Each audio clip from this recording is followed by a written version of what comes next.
Hey, welcome along. I'm Mark the Clivelo, and I'd like to welcome you to With Love from LA. This is our very first broadcast, so thank you for tuning in.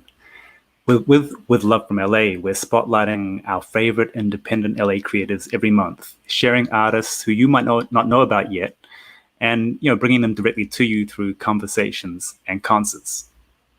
So today's in conversation guests, they're also going to be performing their in concert stream for us next Wednesday. Are two experimental instrumentalists, Jeff Parker and Jamire Williams. These two are both really amazing musicians, two of my favorites. And between them, they've collaborated with a really broad range of artists.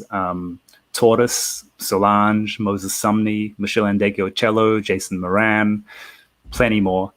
And so today we're going to get to know them a little and dig into their reflections on LA and their craft. So let's welcome to the chat Jeff Parker and Jamire Williams. Hello. How are you guys doing? How are you? I'm great. Yeah, really great. Thanks. Nice. Thank you both so much for joining us today for the inaugural maiden voyage of With Love from LA. It's very cool. It's very cool to have you both on. I love what you both do, and if this is a chance to hopefully share that with a few more people, that's what we're all about. Yeah. So let's jump straight in there. Can you guys each tell us a little bit about yourselves? Let us know where you grew up and how music became a focus in your lives. Maybe Jeff, you want to kick it off? Sure. Yeah. I was born in Bridgeport, Connecticut, but I mostly grew up in Hampton, Virginia. It's kind of in the southeastern part of Virginia, kind of close to North Carolina. Went to college in Boston at Berkeley College of Music, and then moved to Chicago after college and lived there for about 23 years before I moved to LA. Wow. But I don't know, man. I mean, my parents were teachers, and I got interested in music. And whenever myself or my sister showed me interest in anything, my parents immediately just kind of like signed us up for lessons. I started out on piano when I was about 8, and I switched to guitar when I was 9. And the logic of the instrument just kind of resonated with me, and I just stayed with it. Probably decided, I was pretty sure I knew I wanted to pursue the path of making music on a deeper level when I was probably around maybe 13 or 14. I didn't expect to pursue it professionally, but I definitely knew that I wanted to have music be a big part of my life. I love that. And it's been that way ever since. So neither of your parents were musicians? No. They just supported what their kids were into. Yep. That's great. I love that. Yeah, man. Yeah. Thanks. Thank you for sharing that. And Jamire, what about you? I grew up in Houston, Texas, and my mom is actually a musician. She's a pianist, keyboardist, and she can play organ, and she sings. Oh, wow. So I was, I came out just being immersed in gospel music. She had like a gospel group, and they toured, around the city and around Texas and stuff like that. And coincidentally, like they all formed at this high school, which is a performing arts high school in Houston, which is now pretty renowned for everyone that's come out of there, from all of our kind of contemporaries, Robert Glasper and Jason Moran and Beyonce, and it's a slew of people, like in music and in art. Just a few people. Yeah, it's kind of crazy, man. It's a special school, special place. Mm-hmm. But saying all that to say, like, you know, creatives, they were always around me, you know. So I probably, my mom says she knew I was going to be a drummer when I was maybe 2 years old, because I was just on everything. And in the rehearsals, I just flocked to the drums. I would sit on the drums, beat it, and beat on them until they got started. Nice. So yeah, you know, I kind of came up playing in church, and then went to performing arts, junior high, middle school, and then to the high school. And then from there, I went to New York, where I went to the new school for undergrad. And then I lived in New York probably 10 or 11 years before moving here. Yeah. So going back to your mom, were you like playing gigs with her within the band and doing that kind of thing? Not within her band, but Uh-huh. any church that she was doing the direction, or, you know, like down south they have these like revivals and like church musicals. Like, that was big. So my mom was also a music teacher and like a magnet coordinator. So like knew how to facilitate and organize programs. So anything that she was organizing, I had to be a part of, whether I wanted to or not. So I wasn't in her band, but I was in all of her programs. Right.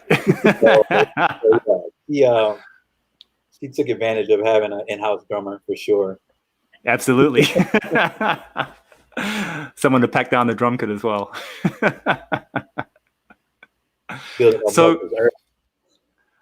So I think, you know, all three of us, we have this in common. And for a lot of Angelenos or adopted Angelenos, you know, so many of us have moved here from other places. And so I'm curious, like, what was it that brought you guys both to LA? I mean, for me, it was kind of, I mean, like complicated kind of. I mean, like I said, I lived in Chicago for 23 years. Yeah. I mean, it's kind of a place. I mean, it's super dear to my development and my heart. You know, I mean, I still have, excuse me, a lot of musicians that I collaborate with there, and even with me being out here for 6 years, it's still, I still feel like I'm still have super deep ties to that music community. But you know, I mean, there's a combination of my partner is a filmmaker, and she also teaches at Cal Arts. So we got together, and we were kind of like having a long distance relationship. We started a family. We were kind of living in both places, with me touring too. So I was kind of like between LA and Chicago, and like on the road, and it was really starting like to wear on me. But also I was kind of curious about expanding my musical community. Just a combination of all that stuff, I kind of made the decision to check it out in Los Angeles, you know, because I kind of needed some fresh musical perspective and like different inspiration. And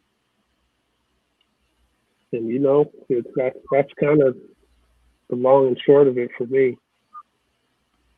I hear that. Actually, and just staying with you, Jeff, for a second, like speaking on that, like how has being here, like you said, for a switch up in inspiration, it's been part of that, but has LA had has it really had that direct impact and effect on your art and your creativity? Oh man, I mean, absolutely, like 1,000,000%. You know, I mean, you're kind of a product, you know, I mean, musicians especially, mean, we have to adapt. We adapt to, you improvise and you adapt to different social situations and technological things change. For real? Mm-hmm. Yeah. So, kind of in the whatever chameleonic aspect, I came out here, and my perspective on stuff changed. I mean, Los Angeles, it's kind of the hub of the entertainment industry in the world. In that way, it's kind of 180 degrees from Chicago because everything there is really underground and kind of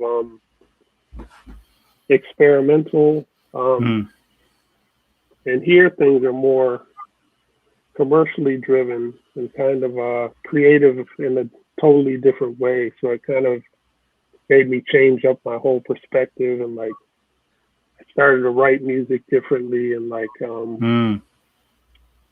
it's beautiful. It's been amazing for me. I feel like I really expanded since I've been out here. I love that. And I feel like, coming from different places, we're always going to bring elements of that as well to whatever our new environment is. And that becomes part of the, the cultural communication and exchange which happens. It's very cool. Definitely. Yeah. And so, Jamire, like when we met, I think you were living in New York, and I think we met walking down a street and randomly in Rotterdam or Amsterdam or somewhere when we used to jump on and off planes every day for shows. Remember that? Right? But so what brought you here? What brought you to LA? Yeah, it's kind of crazy. Like, it was a very impromptu decision. My wife, she's originally from here. Like, her family, pretty much, all of her immediate family still lives here and has been here. So we met in New York, and once we were dating and got together, we kind of talked about it, fantasized about maybe moving out here, but it was never in the forefront of my mind. And then we kind of came to a point just in New York, like our lease was up, and just for me, I was just feeling a little burnt out, just of the New York scene and just like the pace, of just, I was in the streets, constantly, like just everywhere and doing everything, you know what I mean? Just going everywhere, and you kind of hit at least for me, I felt like I hit a ceiling of what I thought I could express fully in New York. I felt like I expressed it. I had created this band called Erie Maj, and we had released a record. And I felt like that was my New York statement. So, for me, I'm always searching for like that next thing, like a constant search of trying to find a new sound, a new approach, and just new influence and inspiration, kind of like what Jeff alluded to. So, our lease was up, and we were just like, let's move to LA. Like, we were up there, and we took a vacation. We were in Europe for like the summer, and then when I came back, we had nowhere to go in New York. So I went to Houston, where I'm from, went down there to Texas, got a car, and we packed up and drove from Houston to LA, and then started the journey. Yeah. So it was very like in the moment, like probably the most in the moment thing I've ever done in my life. And it was worth it, right? I'm beginning to reap the fruits. I love that. So on that tip, like how has living in Los Angeles like had an effect on what you do? Like, is there direct effects, but also your day-to-day life outside of music? Yeah, I mean, it's definitely created this sense of calm for me. Like, I didn't have feel like in New York I had kind of this unspoken thing, pressure on your back to like keep pushing and keep, trying to stay in the know, in the scene, Yeah. When I got here, I felt like I could finally like exhale and just like sit for a minute and let something cultivate. So I feel like once I got out here, I got even more experimental and had the courage to try things that maybe I wouldn't have tried if I was still living in New York, or if I was still around the same day-to-day scene. So, you know, I feel like being out here, it opened me up a lot, and just the lifestyle too. You know, just I dig that totally. Spirit here. I noticed when I first came here how, like, the first thing that I noticed was how the sky, how you could always see 180 degrees of sky, and you almost never saw clouds, right? And that kind of, that openness, which is the antithesis of, like, you know, walking through Manhattan, or, you know, being in Chicago in the middle of winter, or being in London where I was living before that. I feel like that was almost like that was such a great metaphor for the state of mind that could be achieved out here. Just so much openness. Yeah. You guys relate to that? Yeah, I did actually. When I first moved out here, it actually reminded me a lot of when I had first moved to Chicago. I mean, part of that was probably just me having the circumstance of discovering a new place. But it also seemed like, I mean, very open, you know, like there was a lot of creative energy around, and people kind of searching for new possibilities with things. And there was, you know, I mean, a case in point is me kind of starting. I mean, I was started the gig that I do on Monday nights. I mean, ETA. not right now, yeah. But the gig that I had on Mondays at ETA, you know, I mean, it was really awesome that I could just walk into the place and ask the guy if I could play there on Mondays, and he was like, "Sure, you can." You know, like it was like really kind of grassroots and very off the radar kind of things happening everywhere, you know. It's interesting because stuff like that is almost the antithesis of, I think, what can be the stereotype about LA, where it's, you know, like you were saying before, it is an entertainment hub. And I think if you've never been here, you think about Hollywood and movies and that kind of thing. But I think for all of us, there's so much of these experiences which are like more kind of underground. Yeah. Yeah. I remember coming here before, and I was playing bands that were, you know, it was a little more on the mainstream side. So, you know, like doing showcases and, like, you know, we're going to LA to, like, play for this showcase, or, like, try to get, you know, have these record labels come and see us and, like, get signed. So in that initial introduction to LA, I was just like, man, I could never live here. And just, like, those interactions during that time, like, if you would have told me I would have moved to LA, I would have been like, yo, you're crazy. But yeah, I feel that connection to, you know, kind of searching for those like-minded people throughout the world, and you kind of, it's almost like a not a secret society, but, you know, we have these connections that are in this subculture of the industry that are parallel in different cities, and coming here and finding that was, like, refreshing for sure. Totally. No, I can relate to that a lot. And so, I mean, when we talk about living in LA, a lot of it, you know, people think of a lot of the health and fitness and culture and the spiritual side of stuff here, and I'm curious how what you do, how your creative practice contributes to your own balance and your kind of your personal wellness, like if that comes into the picture, and you know, also how your approach to that might have changed through what we're going through now with, you know, COVID, lockdown. It's a whole different relationship with how we live our lives. Yeah. Well, yeah, for me, I guess I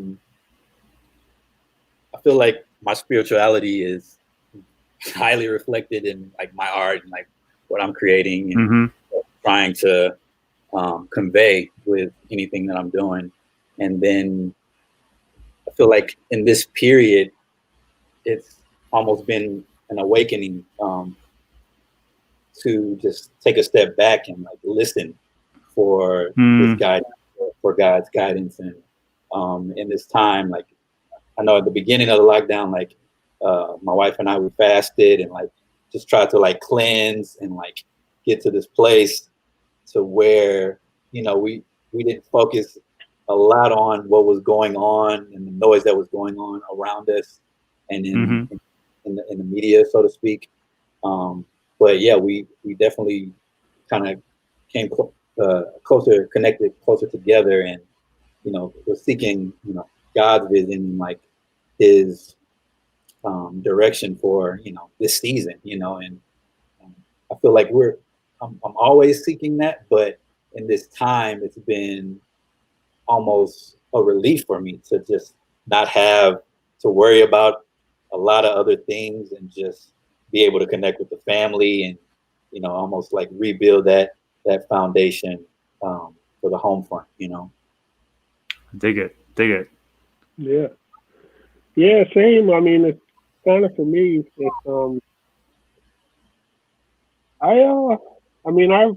I've slid into a different thing out here. I mean, one, I have a kind of dedicated space to make music in my home for the first time in my life. Whereas before it was just kind of like practice on the couch. Now I just kind of go. I got like a little studio, and I kind of settled into a ritual here. You know, I mean, like you said, just the wellness. I mean, one of my favorite things about living in California is that you can just get fresh food, all like fresh produce and stuff locally all year round, you know. That's amazing. And that's kind of, it just promotes like healthier living.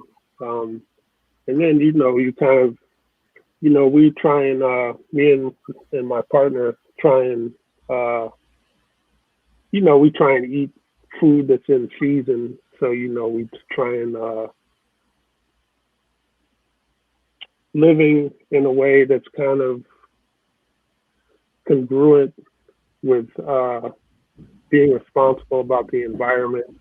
You know, we got a garden that we can grow, we can tend to it all year round, and like keeping compost, like trying not to waste any of our food, like extra food and stuff like that. You know, and that stuff is really important, man. As far as my practice with music goes, I kind of I have a very like wandery kind of way of making music. You know, I'll kind of like do the dishes and then play a little bit of guitar and then like go make something to eat, you know, and like come back. So it's kind of just like stuff like that. I mean, it's very helps to keep my mind clear, you know, and just out here, it's a lot more open. Yeah. It's been very, very good for me. I love that. And I was, you know, talking about the fresh produce and the way it grows here and what's available. Like you're saying, it's pretty wild. It's, you know, we can have anything we want almost any time. And I feel like that and the weather and just the way the outdoors does present itself to us kind of encourages more awareness, like you're saying, environmental awareness, and you know, things which maybe in a more dense urban environment, they might just be more difficult to do or have less access to. So that's been something for me here too, for sure. Yeah, and you know, on a different flip, like the way the world is crazy right now, right? I guess the world's always been crazy, but now we just are seeing how crazy it actually is. And you know, it's unprecedented. We have the coronavirus pandemic, we have the racism pandemic, unmasked, and you know, a lot is unclear. And I'm curious, like, how you feel about music and the arts and their role, relative to current events, and how you may explore that in your own work. Jamire, you got any thoughts on that? Sure. Yeah. I mean, I wouldn't say it's our duty, but I feel like we have a responsibility to document the times and reflect the times, almost be a mirror to the mainstream society, to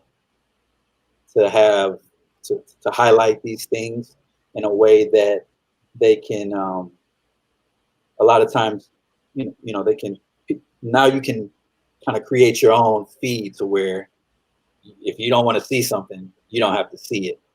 But if you follow an artist that highlights an issue, like you there it is, you know what I mean? So I feel like we have a certain responsibility. I mean, I feel like I have a responsibility to reflect the times and to document it in a way that is true and expressive and inspires someone to think and to reflect and to evoke some change, to look at yourself. And I feel like it's that way for the artist that's creating it and for the follower of the artist. You know, it's almost a therapeutic thing for me. You know, a lot of times if I can't get the words out, I know how to express the feeling that I'm feeling through the music or through the visual idiom, or, you know, all these different accesses or these mediums that we can create in. I feel like, it almost becomes easier to express, you know, than just with words. So, yeah, I hold it. I hold a duty or a responsibility to do that. Even a piece I put out like a month or so ago was almost like a therapeutic thing for me, because, you know, just seeing all the visuals of what's been going on, you know, what's been going on for years. I mean, it's not the first time you've seen, you know, a black person, a black man, a black woman killed on camera. You know, it's just everyone's home and you can't run from it. You know, like so. Yeah, all that stuff kind of brings back up old trauma, things you might have suppressed. So, you know, I felt the need to create, you know, a sonic collage piece that, you know, was geared toward meditation and towards a healing, you know, to try to tap into like a healing sound for the people, you know. And at the time I was just like, man, I need to do something. I want to do something to help. But, you know, like, I'm not a superhero, but I do have a superpower. And yeah, totally. Is, you know, my hands and what I can create with them. So yeah, you know, I felt the need to do that. And I feel like a lot of artists, at least the ones that I enjoy and are inspired by and talk to and create with, feel that need to put something out into this world that reflects the time, you know. Word, absolutely. Yeah, Jeff, what? Yeah, I'm. I mean, I felt for a long time,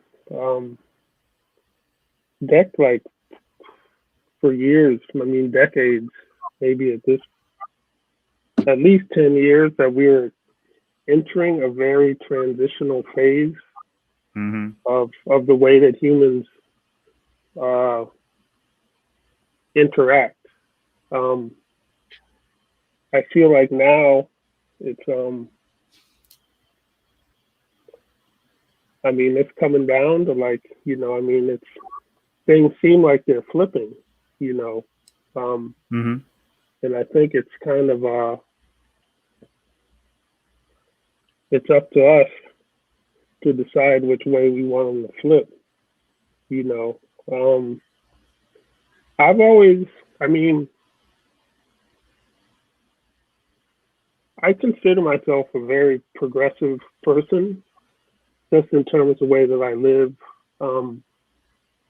Through my music, I try and present progressive ideas to try and move things forward. Mm-hmm. I'm not someone who kind of really has overtly political stuff in my music, but my intention is to move things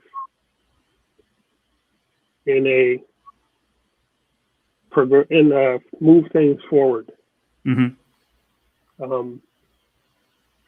So yes, I mean, I agree with everything that Jamire said, and you.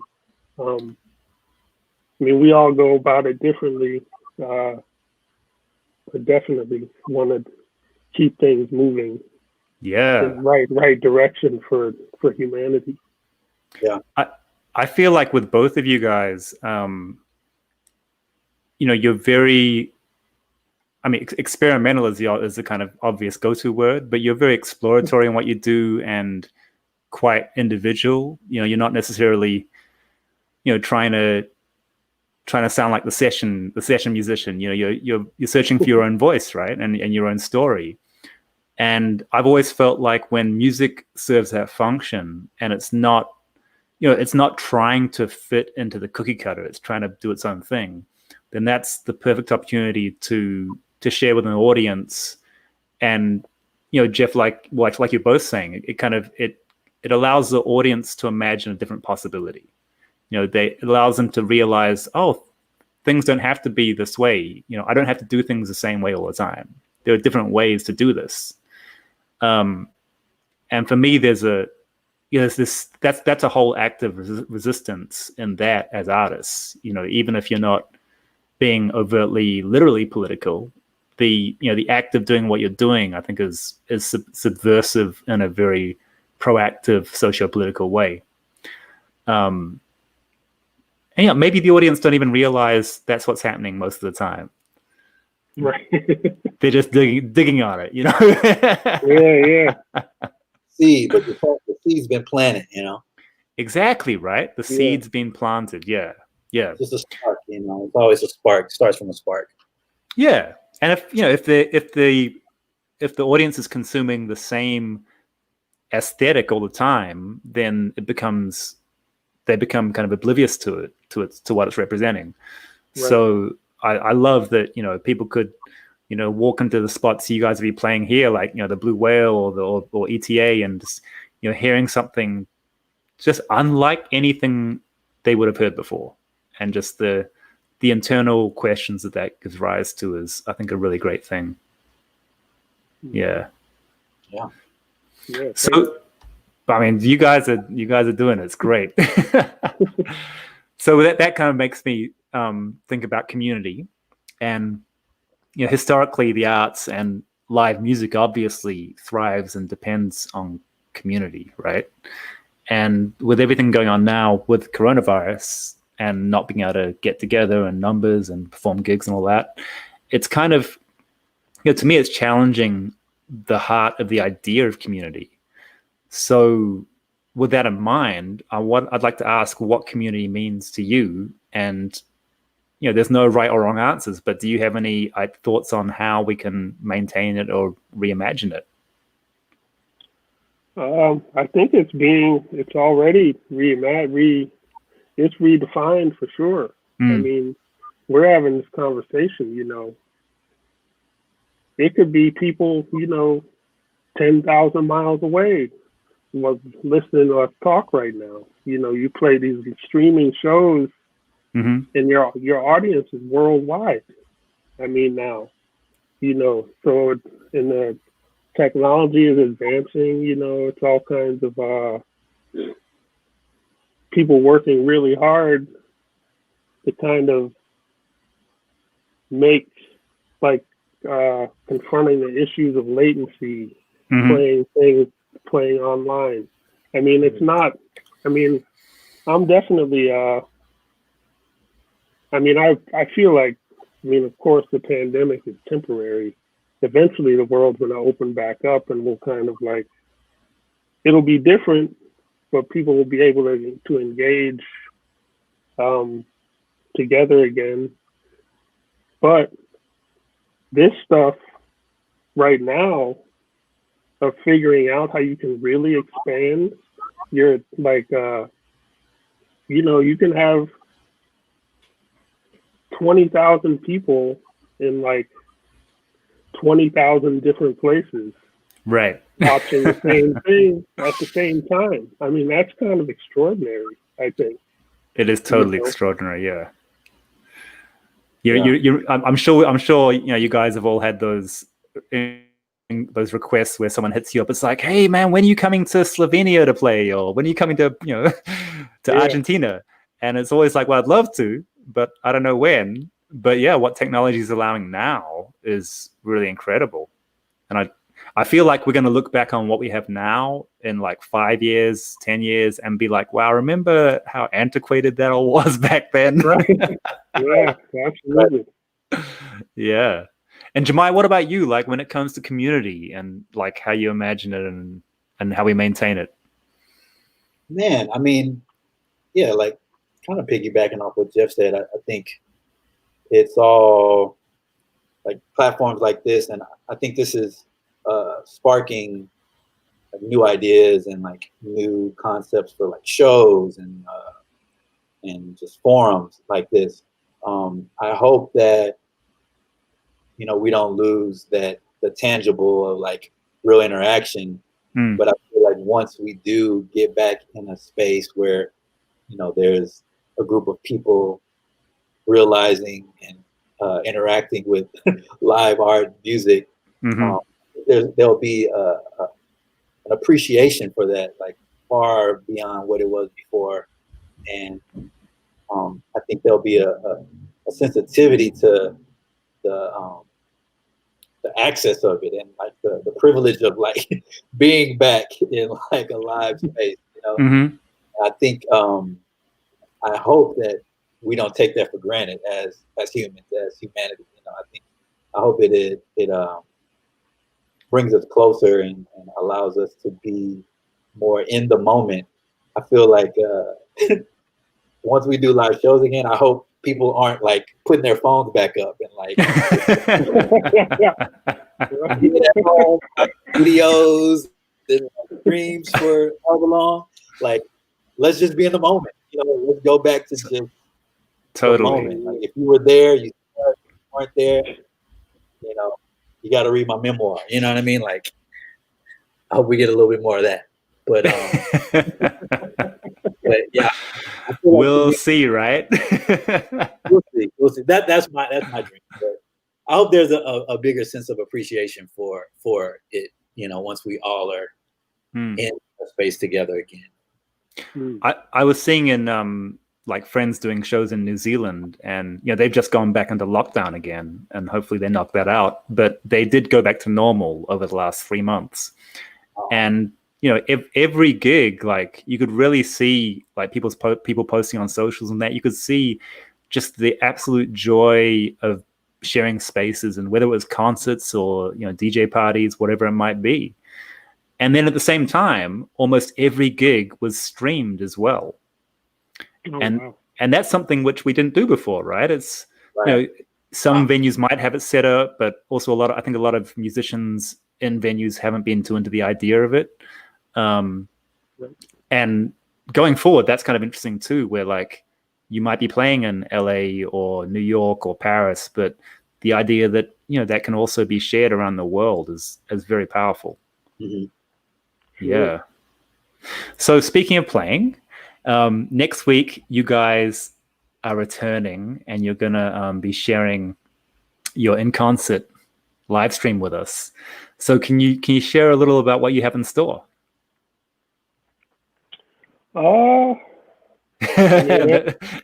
Magic fingers. It would just be some really amazing chance to reconnect with Jamire. I mean, I'll kind of be fanboy.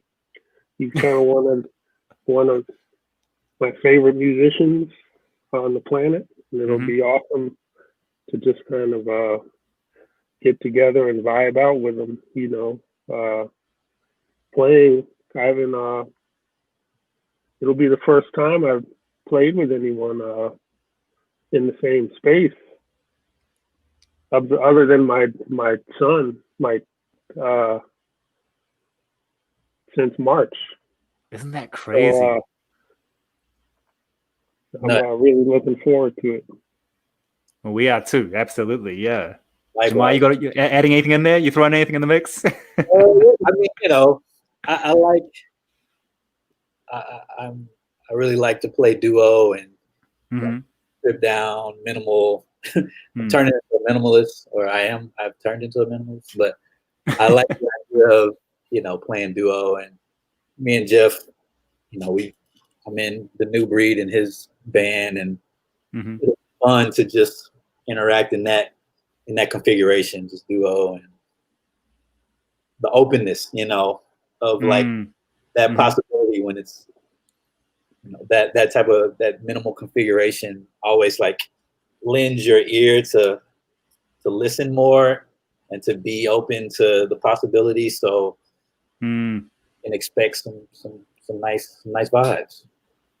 So for those who don't know out there, Jeff plays guitar and Jamire plays drums, and it's interesting when you see those two instruments together. You're most likely going to see a bass player in the mix, and sometimes though you don't. And in this case, we're not going to. So yeah, I'm excited to hear that, and how, like you say, it allows a lot of space and a lot of openness, and you know, you guys can just take us on a trip. Indeed. Yeah. Yes, that could be. So if we're going to reflect on LA, and if you can, this might be a hard ask, but can you sum up your LA in like a sentence or a word or a phrase? You know, what is LA for you? One word, one sentence. I'll have Jamire go first.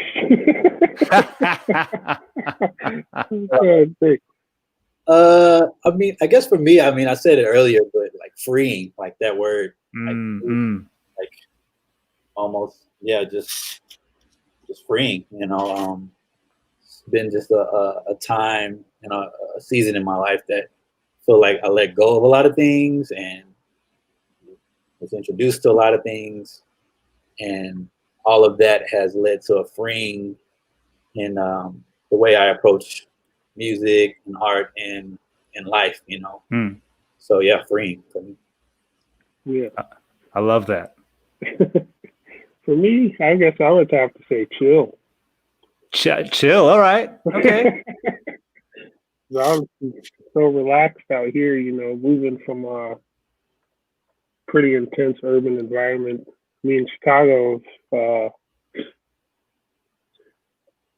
different pace than New York, but still can be very intense.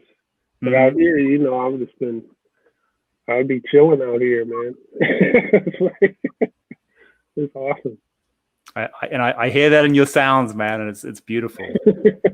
Yeah, absolutely. Well, you know, thank you both for joining us today. Really appreciate your time, having a bit of chat. It's cool. I think it's the first time the three of us have sat down and, you know, really dug into some stuff like this. So I appreciate you guys. Thank you. Yeah, thank you, Mark. And you know, we're really looking forward to your in concert session on Wednesday, and we're going to see you then. Yeah. Yes, sir. Yep. See you then. So thank you. Thank you, brother. Okay. Thank you, Mark. Right. See you, Jamire. Thank you. And thank you all for watching. I'm Mark the Clive Lowe, and we've been in conversation with Jeff Parker and Jamire Williams. Tune in 5 p.m. next Wednesday to hear them share their intimate duo concert with us. You can learn more about Jeff and Jamire, including links to their music at our website. It's withlovefrom.la. And before you go, please subscribe to the YouTube channel and remember to turn on notifications. Have a great rest of your day, wherever you are in the world. And we'll see you next Wednesday.